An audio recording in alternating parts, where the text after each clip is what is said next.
மாம்ச கிரியைகளை ஜெயிப்பது எப்படி? இந்த மாம்சத்தின் எண்ணங்கள், இந்த சரீரத்தில் உள்ள இந்த உலக ரீதியான இந்த மாம்ச இச்சைகள், மாம்ச எண்ணங்கள், இதற்கு பின்னாடி இருக்கிற இந்த ஃபோர்ஸை எப்படி ஜெயிக்கிறது?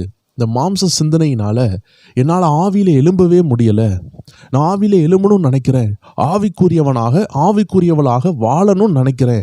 ஆனால் நான் விழுந்து கொண்டே இருக்கிறேன், என்னால் கண்டினியூவாக நிற்கவே முடியலை. இதை நான் எப்படி பேலன்ஸ் பண்ண அப்படின்னு நீங்கள் போராடி கொண்டு இருக்கலாம். ஆவிக்குரிய வாழ்க்கையில் நான் முன்னேறணும், நான் வளரணும் அப்படின்னு ஒரு வாஞ்சியோடு இருக்கலாம். இந்த நிகழ்ச்சி உங்களுக்காகவே தான் ஆண்டவர் கொடுக்கிறார். இந்த நிகழ்ச்சி உங்ககிட்ட வருதுன்னா உங்களை ஆவியில் நடக்க வைப்பார் என்பதில் எந்த சந்தேகமும் இல்லை.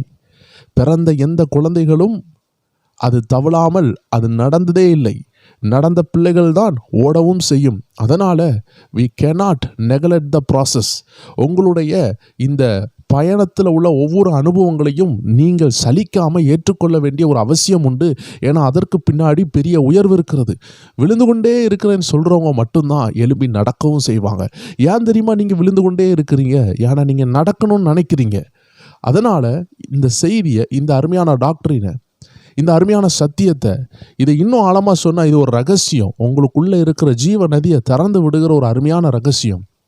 நீங்கள் தெளிவாக ஜெபத்தோடு ப்ரேயர்ஃபுல் மைண்டில் நீங்கள் கேட்பீங்கன்னா, கொஞ்சம் டைமை ஒதுக்கி வச்சு, என் லைஃப்பில் இந்த ட்ரீட்மெண்ட் தேவையாக இருக்குது, இது ஸ்பிரிச்சுவல் ட்ரீட்மெண்ட். நமக்கு ஒரு வியாதி வந்துச்சுன்னா டாக்டர்கிட்ட போகிறோம். ஆனால் உள்ளாக ஒரு வியாதி வருகிறது.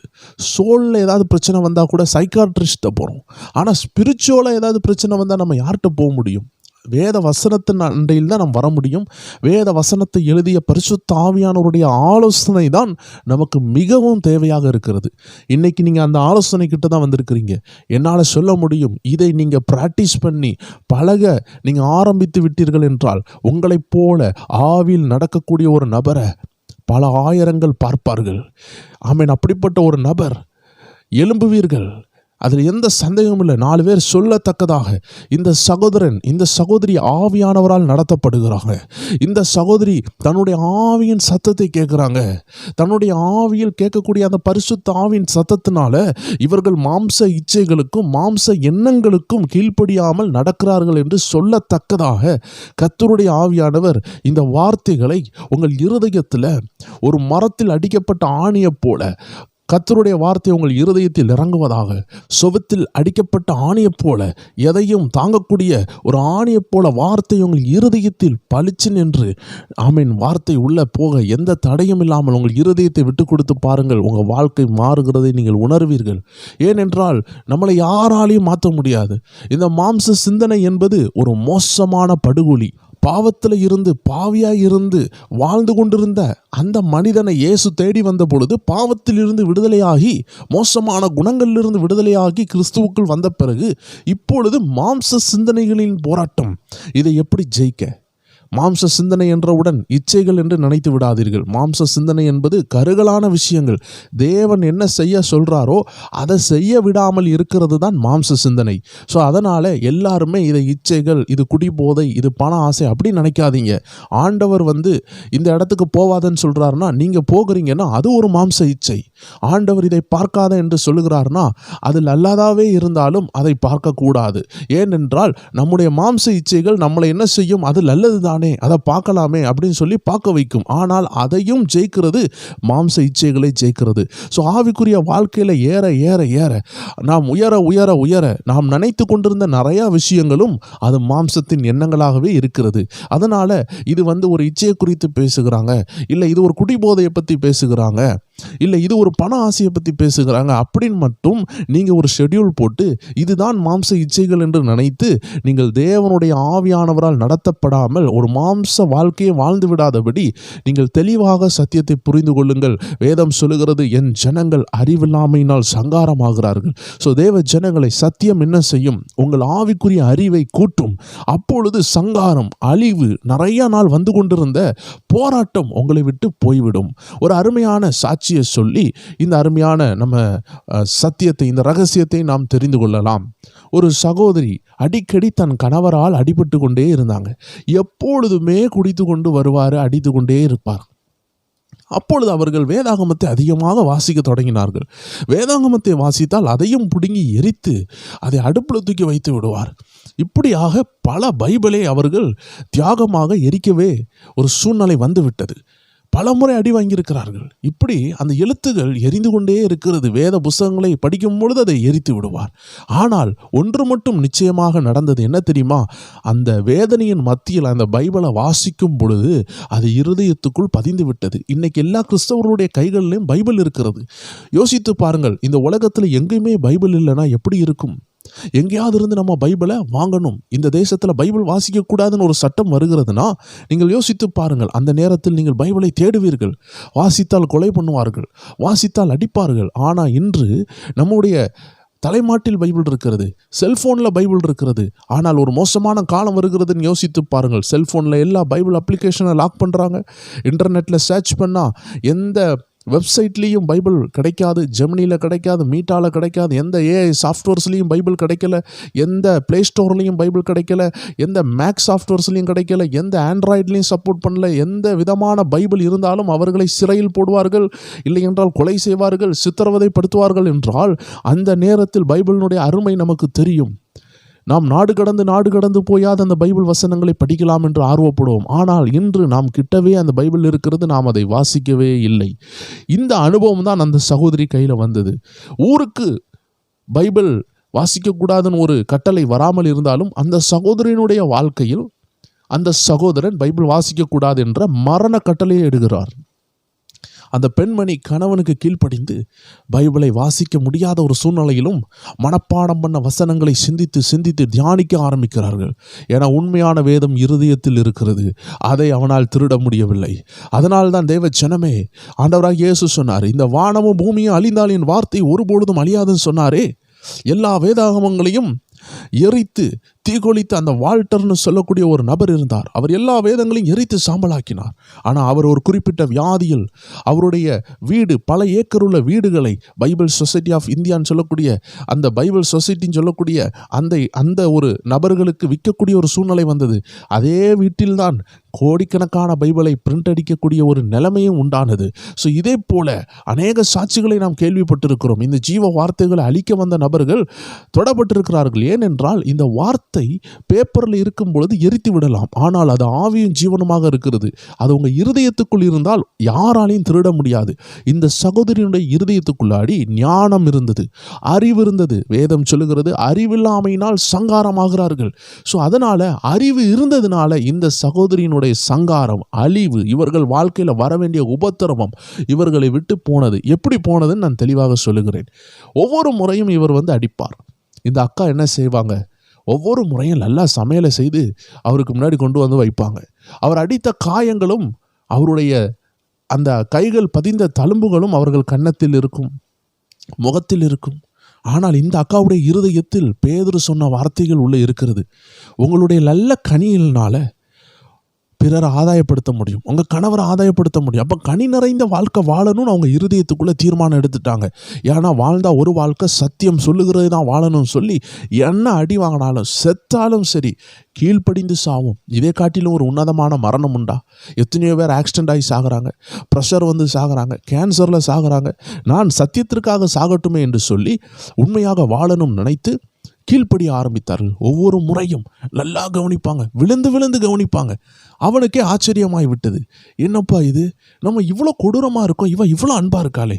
இவளுடைய அன்புக்கு முன்னாடி நம்ம கோபமும் நம்ம எரிச்சலும் நிற்க முடியலன்னு ஒரு உணர்வு வந்தாலும் ஆனாலும் அவர் திருந்துகிற பாடில்லை. ஒவ்வொரு முறையும் சபைக்கு போனால் அடிப்பார், ஒவ்வொரு முறையும் வேதத்தை வாசித்தால் அடிப்பார். இப்படிப்பட்ட நெருக்கமான சூழ்நிலையில் அந்த சகோதரி சென்று கொண்டிருக்கும் பொழுது ஒரு அருமையான வசனம் அவர்களுக்கு நினைவு வருகிறது. கணவனும் மனைவியும் ஒரே சரீரம் என்று வேதம் சொல்லுகிறது. அப்படி என்றால் கணவர் மனைவியும் ரெண்டு பேரையும் குறித்து வேதம் சொல்லக்கூடிய ஒரு ரகசியம்தான் ஒரே நபர். இந்த ரகசியத்தை அவர்கள் பயன்படுத்துகிறார்கள்.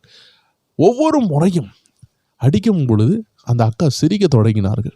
ஏன்னா உள்ள இருக்கிற வசனம் அவர்களை சிரிக்க வைத்தது. ஏன் தெரியுமா? கணவனும் மனைவியும் ஒரே சரீரம்.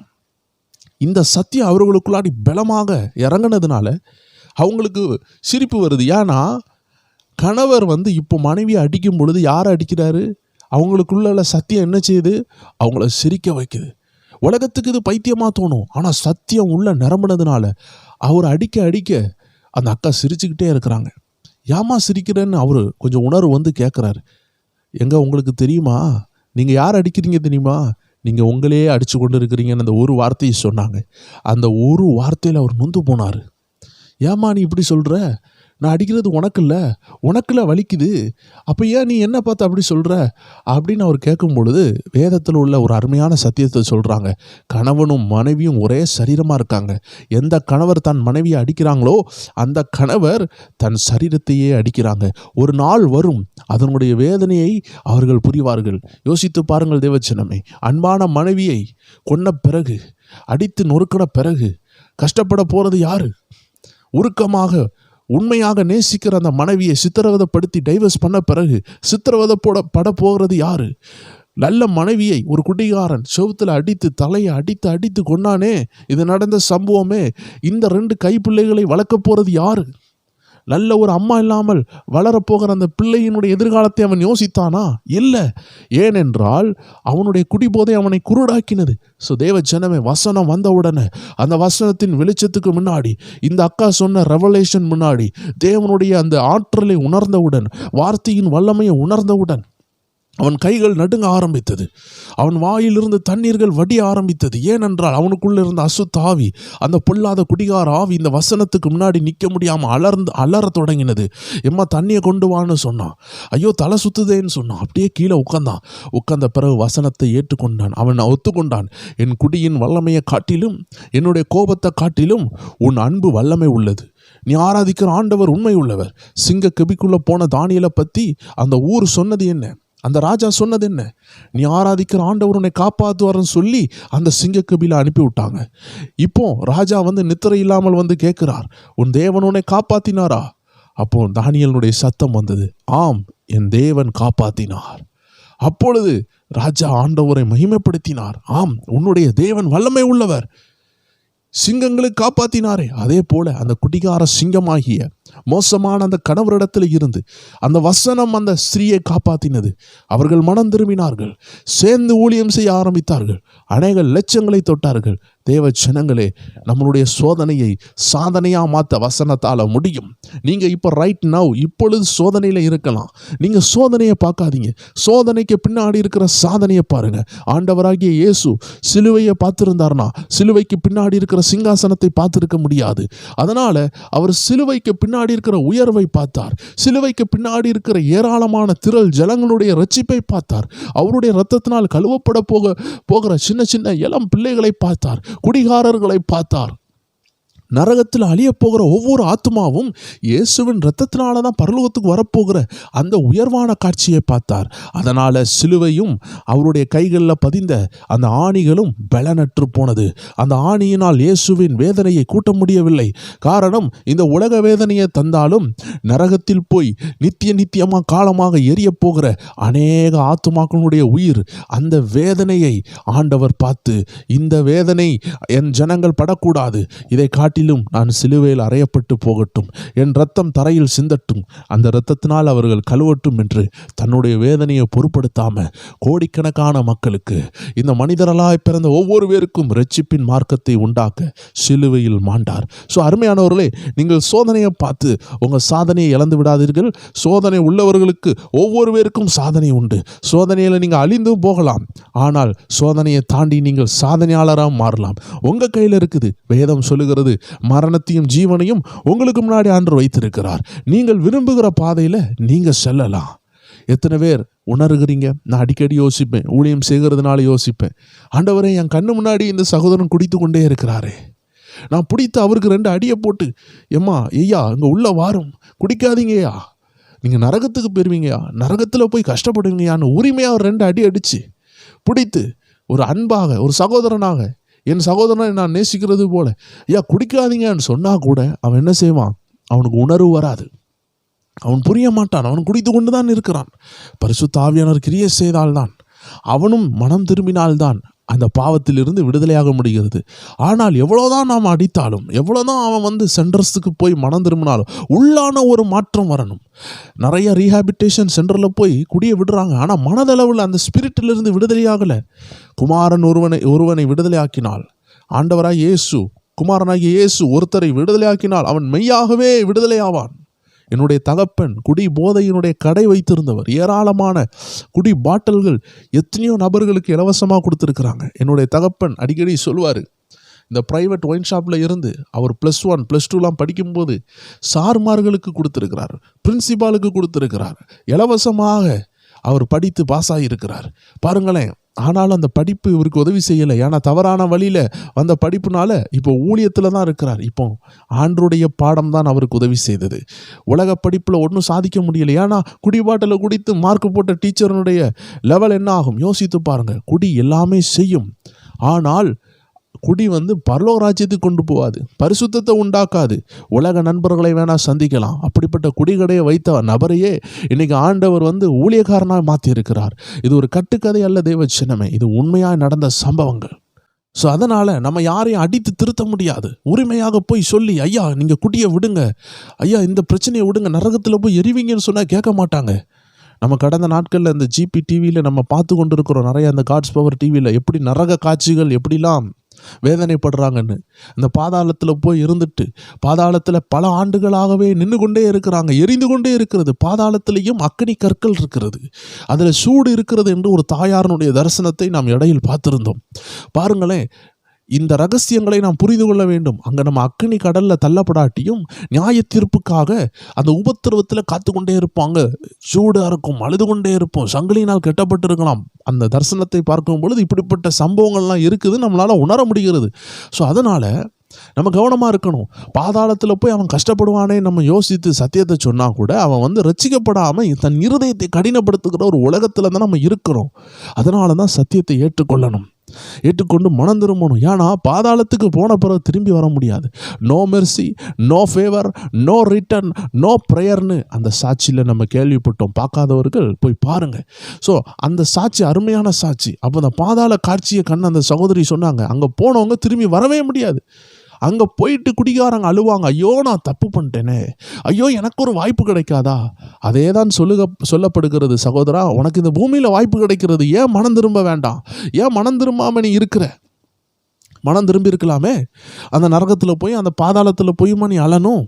அங்கே போய் அழுது கொண்டு இருக்கிற பெரிய பெரிய சினிமா ஸ்டார்ஸ் இருக்கிறாங்க, அங்கே போய் ஆடம்பரமாக வாழ்ந்த பணக்காரர்கள் இருக்கிறாங்க, கோடீஸ்வரர்கள் இருக்கிறாங்க, ஏன் அங்கே போய் அழணும்? அதை தான் வேதம் சொல்லுகிறது, சத்தியத்தை அறிவீர்கள், சத்தியம் உங்களை விடுதலையாக்கும். நண்பர்களே, தேவச்சனங்களே, இதை கேட்டுக்கொண்டிருக்கிற யாராக இருந்தாலும் சரி, மாம்ச சிந்தனை தான் இதற்கு காரணம். அதான் வேதம் சொல்லுகிறது, என் ஜனங்கள் அறிவில்லாமையினால் சங்காரமாகிறார்கள்.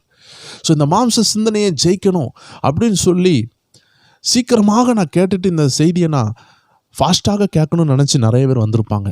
ஆனால் லாங்காக பேசும்பொழுது உங்கள் இருதயத்தில் உள்ள எல்லா அசடுகளும் வெளியே போகும். வசனத்தை கேட்க கேட்க இந்த வார்த்தைகள் உங்களை கழுவும். ஆனால் வேகமாக கேட்டுட்டு போகணும்னு சொல்லி வந்தவர்களுக்காக விரைவாக நான் சில வசனங்களை வாசிக்கிறேன், அதோடு அவர்களுக்கு புரிந்துவிடும். ஆனால் லாங்காக வசனத்தை கேட்கும் பொழுது என்ன நடக்கணும் அதையும் சொல்லிடுறேன். வேத வசனம் தண்ணிக்கு ஒப்பனையாக இருக்குது. இந்த வேத வசனத்தை வைத்து நம்மளை சுத்திகரிக்க முடியும். வேத வசனங்களை நம்ம கேட்கும் பொழுது பரிசுத்தம் உண்டாகும் என்று வேதம் சொல்லுகிறது. யோவான் 17:17 அவ்வாறாக சொல்லுகிறது, வசனத்தை கேட்கும் பொழுது பரிசுத்தம் உண்டாகும். சரி, வேகமாக கேட்கணும்னு சொன்ன ஒவ்வொரு பேருக்காக நான் வாசிக்கிறேன். நல்ல வசனத்தை இருதயத்துக்கு கொண்டு போகணும்னு கேட்குறவங்க கொஞ்சம் டைம் செலவழித்து கேட்டால்தான் இது நடக்கும். நீங்கள் எந்த ஒரு நிகழ்ச்சினாலும் எடுத்துக்கொள்ளுங்க, ஒரு கராத்தே படிக்கணும், இல்லை ஒரு ஜிம் பாடி மாதிரி மாறணும், இல்லை ஒரு ஸ்போர்ட்ஸ் மேனாக மாறணும், உடனேலாம் நடக்காது. கொஞ்சம் டைம் நமக்கு செலவழிக்கணும். இன்றைக்கி நீங்கள் செலவழிக்கிற டைமு பெரிய கோடீஸ்வரர்களை காட்டிலும் விலையேறப்பெற்ற விஷயத்திற்காக செலவழிக்கிறீங்க. கோடீஸ்வரர்கள் கூட இந்த பூமியில் உள்ள சொத்துக்காக தான் டைமை செலவழிக்கிறாங்களே தவிர பூமிக்கு மேலே உள்ள பரலோக விஷயத்துக்கு அவங்க செலவழிக்கலை. ஆனால் நீங்கள் இன்றைக்கி வசனத்தை கேட்குற நீங்கள் ஒருவேளை கோடீஸ்வரனாக இல்லாமல் இருக்கலாம், ஆனால் நீங்கள் பரலோக ராஜ்யத்திற்காக கிரியை செய்து கொண்டு இருக்கிறீங்க. இந்த வார்த்தைகள் உங்களுக்கு பிரோஜனமாக இருக்கும். அதனால் டைம் செலவாகுதுன்னு நீங்கள் யோசிக்கக்கூடாது. நீங்கள் மனசார வசனத்தை தான் கேட்கணும். உங்கள் டைம் எல்லாம் நீங்கள் மூளையில் போய் வசனத்தை வச்சு என்னத்தை சாதிக்க போகிறீங்க யோசித்து பாருங்கள். 5 பாயிண்ட்ஸை கலெக்ட் பண்ணி மைண்டில் தூக்கி வச்சுட்டு இப்படி தான் சொல்லிட்டு நீங்கள் வாழ முடியுமா? முடியாது. உங்களுக்குள்ள பரிசுத்த ஆவியானவர் கிரியை செய்யணும். சத்தியத்தை தெரிஞ்ச உடனே ஒன்றும் பரிசுத்தமாக வாழ முடியாது. சத்தியத்தை தெரிகிறது வேற, சத்தியத்தை உணர்றது வேற. நீங்கள் உணரணுன்னா டைம் செலவழிக்கணும். நான் டைமை செலவழிக்க மாட்டேன், என் வயிறு நிறையணும்னு சொன்னால் சாப்பாடை மட்டும் பார்த்துக்கிட்டே இருப்பீங்க. பிரியாணி பார்ப்பீங்க.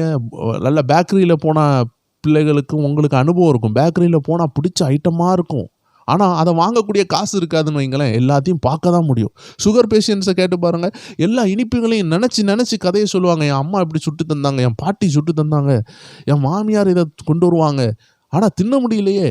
யோசித்து பாருங்கள். இதே போல தான் இன்றைக்கி இந்த 4 வரிகளை நான் கேட்டுக்கொண்டு போகணும், உடனே என் வாழ்க்கை மாறணும்னு நினைக்கிறவங்களுக்கு ஒன்றும் நடக்காது. அவங்க இப்படி தான் எல்லா விஷயத்துலையும் அவசரப்பட்டு அவங்க வாழ்க்கையில் முன்னேறாமல் இருப்பாங்க.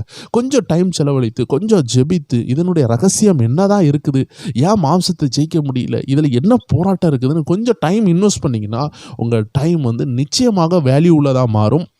ஏன்னா நீங்கள் இருக்கக்கூடிய இடம் கர்த்தருடைய வார்த்தை இருக்க வேண்டிய இடத்துல இருக்கிறீங்க. சரி, இப்போ வசனத்துக்குள்ளே நம்ம வேகமாக போக போகிறோம். நான் அந்த சகோதரனுடைய கதையை ஏன் சொன்னேன்னா, அந்த சகோதரி அடி வாங்கும் பொழுது சத்தியம் உள்ளே இருந்ததுனால சங்காரமாகாமல் போனாங்க. சத்தியம் உள்ளே இருந்ததுனால கணவனை ரட்சிப்புக்குள்ளே நடத்தி பெரிய ஊழியக்காரர்களாகவே மாறினாங்க. ஸோ இதே போல் நீங்களும் சத்தியத்தை இருதயத்தில் கொண்டு போய் நீங்கள் தெளிவாக புரிஞ்சுக்கிட்டீங்கன்னா சோதனையை சாதனையாக மாற்றிடுவீங்க. இல்லைன்னா சோதனையிலே அழிவீர்கள். இதுதான் உண்மை. சோதனையில் அழிந்தவர்கள் எத்தனை பேர் இருக்கிறாங்க? சோதனையை சாதனையாக மாற்றுறதுக்கு முன்னாடி இடையில ஒரு பாகம் இருக்கிறது. சோதனைக்கு இடையில உள்ள பாகம்தான் சமாதி. சமாதினா என்ன?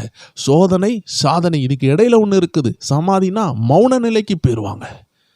சோதனை வந்தவுடனே நிறைய பேர் தற்கொலை பண்ணுவாங்க, ட்ரக்ஸ் அடிக்ட் ஆகுவாங்க, சாத்தானுக்கு அடிமையாக மாறுவாங்க. ஆனால் அதே சோதனையில் நின்று சாதனை படைத்தவர்கள் உண்டு. சோதனை வந்தது சிம்சோனுக்கு, இச்சையின் சோதனை வந்தது.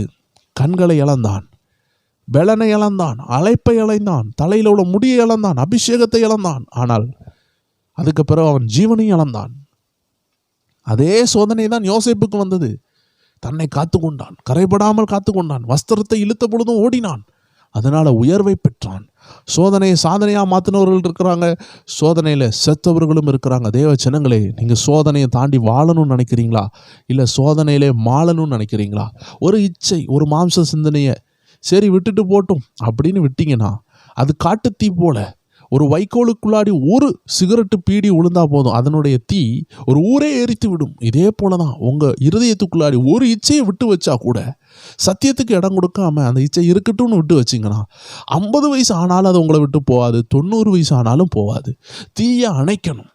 உங்கள் இருதயத்துக்குள்ளாடி தீ போல இருக்கிற இந்த இச்சையை நீங்கள் அணைக்காமல் போயிட்டீங்கன்னா அந்த தீ உங்களை அழித்து விடும். ஸோ தேவ ஜனங்களே, வசனங்களுக்குள்ளாடி நம்ம போகிறோம். வேகமாக சொல்ல போகிறேன், நீங்கள் கவனமாக சோத்திரத்தோடு கேளுங்க. பாருங்க, மாம்சத்தின் இச்சையை குறித்து பைபிளில் அழகாக போட்டிருக்கிறது. இந்த மாம்சத்தின் இச்சைனா என்னன்னா, மனுஷன் தான் சொந்த வழியில் நடக்கிறத குறித்து வேதம் அழகாக சொல்லுகிறது. மாம்சத்தின் இச்சைகள். இந்த மாம்சத்தின் இச்சை என்ன செய்யுதுன்னா, கர்த்தருடைய வழியில் உங்களை நடக்காமல் சொந்த வழியில் நடக்க வைத்திரும். நான் ஆரம்பத்திலே சொன்னேன், குடிகாரன் தான் மாம்ச இச்சையில் இருக்கிறான்னு நினைக்கக்கூடாது. நீதிமொழிகள் 16:25 வசனம் சொல்லுகிறது, பழைய ஏற்பாட்டிலே சொல்லுகிறது, மனுஷனுக்கு செம்மையாய் தோன்றுகிற வழியும் உண்டு. அந்த வழி உண்டு. அந்த வழி என்னது? அதன் முடிவோ மரண வழிகள். மனுஷனுக்கு செம்மையாக தோன்றும், இது கரெக்டு அப்படின்னு நினைப்பீங்க. ஆனால் அதனுடைய முடிவில் சமாதானம் இருக்காது. மரணம்னா, மரணத்தினுடைய ஃபஸ்ட்டு ஸ்டார்டிங் ஸ்டேஜ் பீஸ்லெஸ் லைஃப். மரணம் உங்களுக்குள்ள கிரியை செய்யுதுன்னா அதனுடைய ஆரம்பம் எப்படி இருக்கும்? உங்கள் வீட்டுக்குள்ளாடி ஒரு பாம்பு கட்டிலு கீழே உட்காந்துருக்குதுன்னா அதனுடைய சவுண்டு எப்படி இருக்கும்? ஒரு சவுண்டு விட்டுகிட்டே இருக்குது. என்னடா உசு உசுன்னு ஒரு சவுண்டு வருது, வித்தியாசமாக ஏதோ இருக்குதே, ஏதோ உருள்ற சவுண்டு கேட்குதே, ஏதோ ஓடுற மாதிரி இருக்குது. ஃபஸ்ட்டு அப்படி தான் இருக்கும். அது நேராக உங்களை கொத்தணும் கிடையாது. எப்போ நீங்கள் அதை மிதிக்கிறீங்களோ அப்போ உங்களை கொத்திடும். இதே போல தான் மரணம் உங்களுக்குள்ளே வர்றதுக்கு முன்னாடி சில சிக்னல் கிடைக்கும். இந்த உலகத்தில் மரணம் வர்றதுக்கு முதல் இடம் காலுன்னு சொல்லுவாங்க. கால் பாதிக்கப்படுதுன்னா மரணம் சீக்கிரம் வந்துடும்னு டாக்டர்ஸ் சொல்கிறாங்க. இதே போல் நம்ம லைஃப்லையும் மரணத்தினுடைய ஒரு அடையாளம் பீஸ்லெஸ், சமாதானமற்று இருக்கிறவர்களுக்கு மரணம் உள்ள கிரியை செய்துன்னு அர்த்தம். ஜீவன் இருக்கிற இடத்துல சந்தோஷம் இருக்கும். ஆண்டவருடைய ஜீவன் சொல்லும் பொழுது நீங்கள் குழம்ப மாட்டேங்கிறீங்க. ஆனால் மரணம்னு சொன்னோன்னே குழம்பிடுவீங்க. ஏன்னா ஜீவன் சொன்ன உடனே வசனம் ஆவியாக இருக்கிறது, ஜீவனாக இருக்குதுன்னு ஏற்றுக்கொள்கிறீங்க. மரணம்னு சொன்னோடனே நீங்கள் எல்லாருமே இந்த அடக்கம் பண்ணப்படுகிறது, பரியல் சர்வீஸ் இதை யோசிக்கிறீங்க. அதை யோசிக்காதீங்க. மரணம் ஃபஸ்ட்டு ஸ்டார்ட் ஆகிறது வெளிச்சமில்லாத தன்மை, இருளின் தன்மை, சமாதானமற்ற தன்மை, எப்பொழுதுமே எரிச்சல், எப்பொழுதுமே கோபம், எப்பொழுதுமே இச்சைகள். இதுதான் மரணத்தினுடைய ஸ்டார்டிங். அது பூரணமாகும் பொழுதுதான் மரணம் உண்டாகும். இதே போல தான் தேவஜனமே, நீங்கள் வசனத்தை புரிந்து கொண்ட, அந்த வெளிச்சத்தை புரிந்து கொண்ட தன்மையில் நீங்கள் இந்த மரணத்தை குறித்தும் ஞானம் உங்களுக்கு தேவை. மனுஷனுக்கு செம்மையாக தோன்ற வழிகள் இருக்குது, அதனுடைய முடிவு மரணம்னு வேதம் சொல்லுகிறது. அப்போ நமக்கு செம்மையாக தோன்ற விஷயங்கள்னு பார்த்தா எல்லாமே நமக்கு செம்மையாக தோன்றுறதே. எதை எடுத்தாலும் நமக்கு ஒரு சொந்த ஆலோசனை இருக்குதே. அப்போ சொந்த ஆலோசனையை செய்கிறது வேதம் தவறுன்னு சொல்லுகிறது. அப்போ சொந்த ஆலோசனையை எல்லாத்தையும் எப்படி மாற்ற?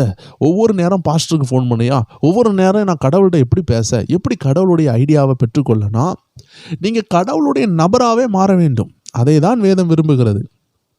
அதுக்கு பிறகு நீங்கள் யோசிக்கிறதெல்லாம் கடவுள் என்ன யோசிக்கிறாரோ, ஆண்டவர் என்ன யோசிக்கிறாரோ அதை யோசிக்கிற பிள்ளையாக மாறிடுவீங்க.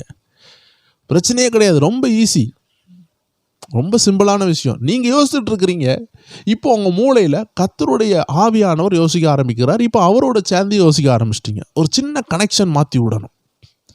இப்போது உங்கள் வீட்டில் ஒரு பைப் இருக்குது. அந்த பைப்பில் இருந்து தண்ணி வந்துக்கிட்டு இருக்கு. உங்கள் பாத்ரூமை திறந்தால் தண்ணி வருது. ஆனால் ஒரு வால்வை மாற்றி விட்டிங்கன்னா அதில் சூடு தண்ணியும் வரும். இன்றைக்கி நிறைய இடத்துல ஹீட் வாட்டர்னுடைய வால்வு உண்டு. அந்த டேப்பை திறந்தா, அந்த சைடு திறந்தா சூடு தண்ணி வரும், இந்த சைடு திறந்தா சாதாரண தண்ணி வரும். ஸோ தேவ ஜனமே, உங்களுக்குள்ளாடி தேவன் தங்கிட்டாருன்னா தேவ ஆலோசனை வந்துடும், வசனம் தங்கிட்டுனா வசன ஆலோசனை வந்துடும். இவ்வளோதான் விஷயம். உங்களுக்குள்ளாடி இருக்கிற ஆண்டவர், உங்களுக்குள்ளாடி இருக்கிற வசனத்தை நீங்கள் நினைவுபடுத்தி அதை தியானித்து அந்த வாழ்க்கையை வாழ சொல்லுகிறார். அவ்வளோதான் விஷயம். நீங்கள் சொந்தமாக வாழ்ந்தீங்கன்னா அதனுடைய முடிவு ஆபத்துன்னு பழைய ஏற்பாட்டிலே சொல்லப்பட்டிருக்கிறது. நீதிமொழிகள் 12:28 சொல்லுகிறது, நீதியின் பாதையில் ஜீவன் உண்டு, அந்த பாதையில் மரணம் இல்லை. நீதியின் பாதைனா என்ன? நீதினா என்ன? வசனம் தான் நீதி. வசனம் எப்படி இருக்குது? ஆவியாகவும் ஜீவனாக இருக்குது. அப்போ அந்த வசனம் மறைமுகமாக என்ன சொல்லுது? ஆவிக்குரிய வாழ்க்கையில் வாங்க, மரணம் இல்லைன்னு சொல்லுது. இதை தான் வேதத்தில் பவுல் சொல்லுகிறார். நான் ஒரு விஷயத்தை செய்யணும்னு நினைக்கிறேன், ஆனால் என்னால் முடியலை. இப்போ எக்ஸாம்பிள், இந்த மாம்ச சிந்தனை என்ன செய்யுதுன்னு ரோமர் 7வது அதிகாரத்தை எடுத்துக்கொண்டீங்கன்னா 14வது வசனம், அதாவது ரோமர் 7:14 இருந்து ஃபுல்லாக வாசித்து பாருங்கள். அற்புதமான வசனங்கள். பவுல் சொல்கிறாரு, மேலும் நமக்கு தெரிந்திருக்கிறபடி நியாயப்பிரமாணம் ஆவிக்குரியதாக இருக்கிறது. நானோ அப்படின்னு அவரை சொல்கிறார், நானோ பாவத்திற்கு கீழாக விற்கப்பட்டு மாம்சத்துக்குரியவனாக இருக்கிறேன். கரண்ட் ஸ்டேட்டஸ் எப்படி இருக்கிறார்னா, மாம்சத்துக்குரியவனாக இருக்கிறேன். நான் மாம்சத்துக்குரியவனாக இருக்கிறதுக்கு காரணம் நான் தப்பு செஞ்சதுனால இல்லை, ஆதாம் செஞ்ச தப்புனால நான் கீழே விழுந்து மகிமையை இழந்திருக்கிறேன்.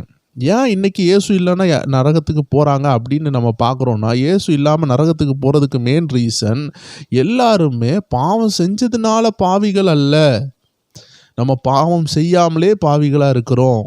ஆதாம் செஞ்ச காரியத்தினால நம்ம மகிமையை இழந்திருக்கிறோம், மாம்ச மனுஷனாக இருக்கிறோம். ஆனால் கர்த்தர் கொடுக்குற எல்லா வார்த்தைகளும் அதில் அழகாக நியாயப்பிரமாணம்னு சொல்லியிருக்கிறார். ஏன்னா அவர் பழைய ஏற்பாடை ஒப்பிட்டு பேசுகிறார். அப்போ கர்த்தர் கொடுத்த நியாயப்பிரமாணத்தை பற்றி அவர் சொல்கிறார். அந்த நியாயப்பிரமாணம் இந்த மாம்ச மனுஷனாகிய எனக்கு உள்ளதே கிடையாது. அதாவது எனக்கு தான் தந்தார், ஆனால் மாம்சத்தால் அதை நிறைவேற்ற முடியாது. ஏன்னா நான் விழுந்து போனவனால என்ன செய்ய முடியாது? ஆவிக்குரிய வசனங்களை கீழ்ப்படிய முடியாது. அதனால தான் ஆண்டவராகிய இயேசு இந்த பூமியில் அவர் மனுஷனாகவே வந்தார். ஏன்னா அவர் விழுந்து போன மனுஷன் கிடையாது, ஆனால் மனுஷனாக வந்தார். அவர் ஜெயித்தார். அவர் அதை ஜெயித்து நமக்கு திரும்பியும் வாழ்கிறதுக்கு ஒரு பிரமாணத்தை வாங்கி கொடுத்தார். அதை தான் அவர் சொல்கிறார். சரி, இந்த மாம்ச சிந்தனை எனக்குள்ளே இருக்கிறதுனால என்ன நடக்குதுன்னு பாருங்கள். 15வது வசனம், ரோமர் 7:15. எப்படி எனில், நான் செய்கிறது எனக்கே சம்மதி இல்லை, நான் விரும்புகிறதை செய்யாமல் நான் வெறுக்கிறதை செய்கிறேன், நான் விரும்புகிறதை செய்யாமல் வெறுக்கிறதை செய்கிறேன். நல்லா யோசித்து பாருங்கள், உங்கள் லைஃப் எப்படி இருக்குது? கோவப்படக்கூடாதுன்னு நினைக்கிறீங்க, ஆனால் கோவப்பட்டுறீங்க. ஜெபிக்கணும்னு நினைக்கிறீங்க, ஆனால் ஜெபிக்க முடியலை. பாட்டு பாடணும்னு நினைக்கிறீங்க, ஆனால் பாட்டு பாட முடியல. கைத்தட்டி பாடணும்னு நினைக்கிறீங்க, ஆனால் வெக்கமாக இருக்குது. என்னுடைய ஆரம்ப நாட்களில், நான் சின்ன வயசுலேருந்தே கிறிஸ்தவனாக இருந்தாலும் எங்கள் அப்பா ஒரு ஊழியத்தை செய்து கொண்டிருந்தாலும் நான் ஆரம்ப நாட்களில் இந்த கீபோர்டை மட்டும் வாசித்துக்கிட்டு சபையில் அப்படியே உட்காந்துக்கிட்டே இருப்பேன், கைத்தட்ட மாட்டேன். ஒரே வெக்கம். இந்த இந்தியாவை பொறுத்தவரை, நம்ம தமிழ்நாட்டை பொறுத்தவரை இந்த வெக்கத்தின் ஆவி நிறையாவே இருக்குது நண்பர்களே. நீங்கள் புரிஞ்சுக்கொள்ளணும், இந்த வெக்கத்தின் ஆவிக்கு இடம் கொடுக்கக்கூடாது. சபைக்கு போனால் ஒரு சிலைய மாதிரி தான் நம்ம நிற்போம். ஏன்னா நமக்குள்ள வெக்கம். நம்ம கைத்தட்டினா யாராவது பார்த்துருவாங்களோ, நம்ம குடும்பத்தில் யாராவது கிண்டல் அடிப்பாங்களோ, வீட்டுக்கு வந்த உடனே நம்ம தெரியாமல் ஏதாவது கோவப்பட்டுட்டோன்னா நம்மளை பார்த்து இப்படி கேட்பாங்க, நல்லா சர்ச்சில் கையை தட்டினேன், நல்லா பாட்டெலாம் பாடினேன், இப்போ வந்து இப்படி கோவப்படுற அப்படின்னு கேட்பாங்க. நம்ம எந்த விதத்துலையும் யாரையும் நம்ம அப்படி கேட்கக்கூடாது.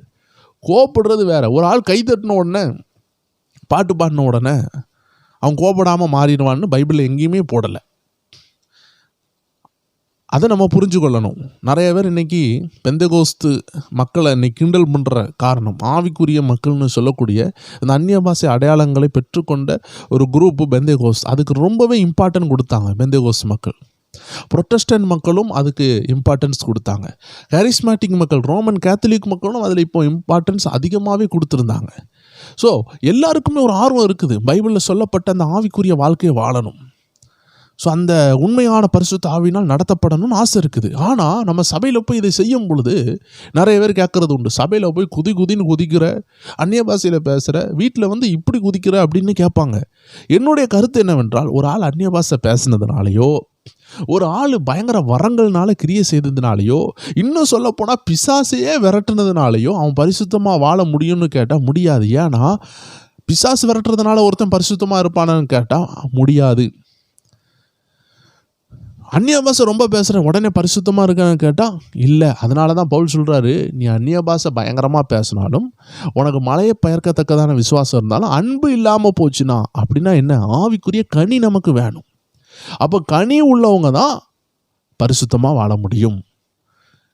பரிசுத்தமாக வாழக்கூடிய மனிதர்கள் தான் பரலோகத்துக்கும் போக முடியும். ஸோ அதனால் அந்நிய பாஷை பேசுகிறான், குதிக்கிறான், ஆனால் இவன் பரிசுத்தமாக வாழல, நம்ம யாரையும் கம்ப்ளைண்ட் பண்ண முடியாது. ஏன்னா அந்நிய பாஷை பேசுகிறதுனாலையோ, பயங்கரமாக குதித்து ஆராதிச்சதுனாலையோ, இல்லைன்னா பயங்கரமாக தரிசனம் சொன்னதுனாலையோ, வெளிப்பாடு பார்த்ததுனாலையோ பரிசுத்தமாக வாழ முடியுமான்னு கேட்டால் முடியாது. உண்மையான விஷயம் முடியாது. அந்த நேரம் நமக்கு ஒரு ஹைப்பு கிடைக்கும், ஒரு வைப்பு கிடைக்கும், ஒரு நல்ல ஒரு ஸ்பிரிட் ஃபில்லான மாதிரி ஒரு அனுபவம் கிடைக்கும். ஆனால் ஸ்பிரிட் ஃபில்லாகிற அனுபவம் வந்து காற்று மாதிரி போய் விடக்கூடாதுன்னா நீங்கள் வசனத்துக்கு கீழ்ப்படியணும், கிரியை உள்ள விசுவாசத்தை காட்டணும். நான் தரிசனம் பார்த்துட்டேன், இனி எனக்கு பரிசுத்தமாக வாழ்ந்துக்கிட்டே இருக்கலாம், நான் ஒரு 21 நாள் உபாசம் போட்டுட்டேன், இனி நான் பரிசுத்தமாக வாழ்ந்துடலாம் அப்படின்னு நம்ம நினச்சிடவே கூடாது. 21 நாள் உபாசம் நம்மளை பரிசுத்தமாக நடத்தாது. நம்மளை பரிசுத்தமாக நடத்துறது பரிசுத்த ஆவியானவரும் வசனமும் நம்மளுடைய கீழ்ப்படிதலும். அதனால தான் வேதம் சொல்லுகிறது, கிரியை இல்லாத விசுவாசம் செத்தது. நீங்கள் ஏசப்பாவை ஏற்றுக்கொள்ளும் பொழுது விசுவாசம் மட்டும் போதும். அவர் உங்களை ரட்சித்துருவார், உங்களை நரகத்திலிருந்து காப்பாற்றுறாரு. ஆனால் அந்த ரட்சிப்பை பாதுகாத்து கொள்ள கிரியை உள்ள விசுவாசம் உங்களுக்கு வேண்டும். அது எப்படிப்பட்ட கிரியை? ஏழைகளை நேசிக்கணும், அன்பான வாழ்க்கையை வாழணும். ஏசுனா யாராவது பேசினாலோ உங்களை கோபித்தாலோ மன்னித்து போகணும். இந்த சைடை நம்ம பார்க்கணும், கனியுள்ள சைடை பார்க்கணும். ஆண்டவராகிய இயேசு அத்தி மரத்தை பார்த்து கனி இல்லாததுனால தான் கோபப்பட்டார். பச்சையாக இருந்துச்சு, நல்லா வளர்ந்து இருந்துச்சு, பெருசாக இருந்துச்சு, தூரத்தில் இருந்து பார்க்கும் பொழுது அத்தி மரம்னு காட்சி கொடுத்தது. ஆனால் கிட்டத்தில் போய் பார்த்தா கனி இல்லை. கிறிஸ்தவங்களும் இன்றைக்கி இப்படி தான். நான் தீர்க்க தரிசனம் சொல்கிறேன், நான் அந்நிய பாஷை பேசுகிறேன், நான் ரட்சிக்கப்பட்டிருக்கிறேன், நான் கிறிஸ்தவன், என் பேர் இன்னைக்கு கிறிஸ்டியன் பேர், நான் இன்னைக்கு அமெரிக்கன் பேர் வச்சுருக்கிறேன், இங்கிலாண்டில் உள்ள பேர் வச்சுருக்கிறேன். இதெல்லாம் விஷயமே இல்லை. கனி இருக்கா? கிறிஸ்துவுக்கு ஏற்ற கனி இருக்குதா? கிறிஸ்துவன்னு சொல்கிறோமே, அந்த கிறிஸ்தவ பிள்ளையினுடைய கனி இருக்குதான்னு ஆண்டவர் பார்க்குறாரு. மரம் தன்னுடைய கனியினால் அறியப்படும். நீங்கள் ஏசப்பா பிள்ளைன்னா உங்கள் கனி எப்படி இருக்குது? ஏசப்பாட்ட உள்ள அன்பு இருக்குதா? வரங்களை வச்சு ஆண்டவர் ஜட்ஜ் பண்ண மாட்டார், கனிகளை வச்சு தான் ஜட்ஜ் பண்ணுவார். நீங்கள் பரலோகத்துக்கு போகும்பொழுது உங்கள் வரங்களுக்கு வேல்யூவே இருக்காது, உங்கள் கனிகளுக்கு மட்டும்தான் வேல்யூ. அதனால் நீங்கள் ஊழியம் செய்கிறீங்கன்னா வரங்கள் தேவைப்படும். அது இல்லாமையும் செய்ய முடியாது. ஒன்று விட்டு ஒன்று அதாவது ஒன்று விட்டால் ஒன்று போயிடும். அதாவது ரெண்டையுமே நம்ம பேலன்ஸாக போகணும். நிறைய பேர் செய்கிற தப்பு, முதல்ல கனியை இழந்துருவாங்க. கனியை இழக்கக்கூடாது. அது இப்போ உங்களுக்கு நல்லாவே புரியும். நம்ம ஒன்று செய்யணும்னு நினைக்கிறோம், அதை நம்ம செய்ய முடியலை. இதுக்கு காரணம் ஆதாம் செய்த பாவத்தினால உண்டான ஒரு பலவீனம் நமக்குள்ளே இருக்குது. அதுதான் மாம்ச சிந்தனை, மாம்சத்தினுடைய ஒரு பலவீனம் நமக்குள்ளே இருக்கிறது. 17வது சொல்லுகிறது, என்ன சொல்லுகிறது? நான் செய்யணும்னு நினச்சதை நான் செய்யாமல் இருக்கிறது காரணம் என்ன? அதனால் நான் அல்ல, எனக்குள் வாசமாக இருக்கிற பாவமே அப்படி செய்கிறது. அது எப்படி எனில் என்னிடத்தில், அதாவது என் மாம்சத்தில் நன்மை வாசமாய் இருக்கிறதில்லை என்று நான் அறிந்திருக்கிறேன். என் மாம்சத்தில், அதாவது இந்த மைண்டு சார்ந்த விஷயங்கள், மாம்ச எண்ணங்கள்னு சொல்கிறோம் பார்த்தீங்களா, இந்த எண்ணங்களில் நன்மையே கிடையாது. நன்மை செய்ய வேண்டும் என்று விருப்பம் என்னிடத்தில் இருக்கிறது, நன்மை செய்வதோ என்னிடத்தில் இல்லை. அதனால தான் இந்த ஃபாஸ்ட்டாக வசனத்தை கேட்டுட்டு போகணுன்னு சொன்னவங்களை நான் கொஞ்சம் பொறுமையாக கேளுங்கன்னு சொன்னேன். ஏன் தெரியுமா? நன்மை செய்யணும்னு உங்களுக்கு விருப்பம் இருக்கும். நீங்கள் 4 பாயிண்ட்ஸை கலெக்ட் பண்ணிட்டீங்கன்னா, ஓகே இப்படி இருந்தால் நான் பரிசுத்தமாக வாழ்ந்துடலாம் நினைப்பீங்க. ஆனால் வாழ முடியாது. ஏன்னா 5 பாயிண்ட்ஸ் தான் உங்கள் மைண்டில் இருக்குதே தவிர உங்களுக்குள்ள ரியலைசேஷன் உண்டாகலை, உங்களுக்குள்ள ஒரு சேஞ்ச் உண்டாகலை, ஒரு ரிப்பண்டன்ஸ் உண்டாகலை, ஒரு மாற்றம் உண்டாகலை, ஒரு ரீகன்சிலியேஷன் உண்டாகலை, உங்களுக்குள்ள ஒரு குற்ற உணர்வு வரல, அதாவது ஒரு பாவ உணர்வு உண்டாகலை, உங்கள் குற்ற உணர்வை ஜெயிக்கக்கூடிய பாவ உணர்வு, மன்னிப்பு கேட்கக்கூடிய தன்மை உண்டாகலை, எதில் விழுந்தீங்கன்னு யோசிக்கலை, எதை சரிப்படுத்தணும்னு யோசிக்கலை, எதுக்கு டைம் செலவழிக்கணும்னு ஒரு டெடிகேஷன் இல்லை. ஓட்டப்பந்தயத்தில் நான் ஓட போகிறேன்னு சொல்லிக்கிட்டு தினமும் பீஸாவும் பர்கரும் சாப்பிட்டுக்கிட்டு நல்ல கொழுப்பு நிறைஞ்ச சாப்பாடுகளை சாப்பிட்டுட்டே இருந்தால் 80 கிலோ உள்ளவங்க 100 கிலோ ஆயிடுவான். அவன் எப்படி ஓட்டப்பந்தயத்தில் ஓட்ட முடியும்? 80 கிலோ உள்ளவனை 60 கிலோ கொண்டு வந்து ஸ்லிம் அண்ட் ஃபிட்டாக மாற்றினா தான் அவன் ரன்னிங் ரேஸ் ஓட முடியும். ஸோ உங்கள் லைஃப்பில் பரிசுத்தமாக வாழணும்னு உள்ள ஆசை இருந்தால் போகாது, அதுக்குள்ளே டெடிகேஷன் வேணும், அதுக்குள்ளே கமிட்மெண்ட்ஸ் வேணும், அதுக்குள்ளே கீழ்ப்படிதல் வேணும். அப்போ தான் ஓட முடியும். அதை தான் இந்த வசனம் சொல்லுகிறது. எனக்கு விருப்பம் இருக்கிறது. அது எப்படி வேணில் என்னிடத்தில், அதாவது நான் என் மாம்சத்தில் நன்மை வாசமாய் இருக்கிறதில்லை என்று நான் அறிந்திருக்கிறேன். நன்மை செய்ய வேண்டும் என்கிற விருப்பம் என்னிடத்தில் இருக்கிறது, நன்மை செய்வதோ என்னிடத்தில் இல்லை. மாம்சத்தில் வாழக்கூடியவர்களை ஈஸியாக கண்டுபிடிக்கணும்னா, நான் நல்லா வாழணும், நான் அதை செய்யணும், நான் இப்படி இருக்கணும் சொல்லிக்கிட்டே இருப்பாங்க. ஆனால் செய்யவே மாட்டாங்க. காரணம் என்னென்னா, அவங்க மாம்சத்தில் இருக்கிறாங்க. இந்த மாம்சம் எப்படி இருக்குதுன்னா, சேரு சகதின்னு சொல்லுவாங்க, கிளே, மைரி கிளே அப்படின்னு சொல்லுவாங்க. அதாவது இந்த சாக்கடை எப்படி இருக்குதுன்னு நீங்கள் பார்த்துருப்பீங்க. அதுக்கு ஒப்பனையாக ஒரு சவக்குழின்னு சொல்லுவாங்க, அதை பல பாஷையில் சொல்லுவாங்க, சகதின்னு சொல்லுவாங்க, சேருன்னு சொல்லுவாங்க, தொழில்னு சொல்லுவாங்க, கிளே, அதாவது ரொம்ப களிமண் நிறைஞ்ச, அதாவது களிமண் சொல்கிறத காட்டிலும் சேரும் சகதியும் சொல்லலாம். அருமையான பதம். நீங்கள் பல இடத்துல இருந்து கேட்குறீங்க, பல ப்ரொனவுன்சியேஷன் உண்டு. நாங்கள் தூத்துக்குடி பட்டணங்களில் இருக்கும் பொழுது அதை சகதின்னு சொல்லுவாங்க, கன்னியாகுமரி பட்டணங்களில் ஊழியம் செய்யும் பொழுது அதை தொழில்னு சொல்லுவாங்க, இப்படி பல பெயர்களில் சொல்லுவாங்க. நான் கேரளாவில் ஊழியம் செய்யும் பொழுது அதை ஒரு ரீதியில் சொல்லி கொண்டு இருப்பாங்க. ஸோ நண்பர்கள், தேவச்சனங்கள் புரிந்து கொள்ள வேண்டிய விஷயம், மாம்ச எண்ணம் ஒரு சவதியை போல இருக்கிறது, ஒரு சகதி, ஒரு சேரு.